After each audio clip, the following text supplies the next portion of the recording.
हम तो कट्टर सनातनी है। हमारे लिए एक ही राजा है, वो है श्री राम। बाकी राम के अलावा किसी को भी राजा नहीं मानता हूँ। जय श्री राम। मेरे साथ पूरी ताकत से बोलिए जय श्री राम।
हिंदू घरों में पैदा होकर हिंदुत्व का विरोध करने वाले लोग सिर्फ धंधे से मतलब है और लानत है ऐसी औलादों को। जय श्री राम।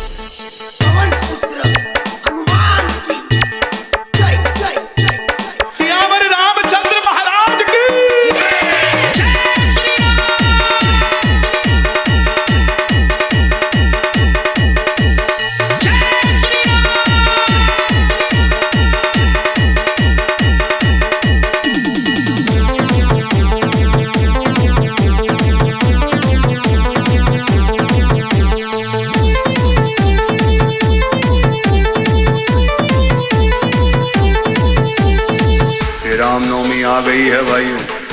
अब हिंदुस्तान को कुछ इस तरह सजाना है, चारों ओर लहरे केवल भगवा और जय श्री राम का नारा पाकिस्तान तक गुंजाना है। जय श्री राम। मेरे साथ पूरी ताकत से बोलिए जय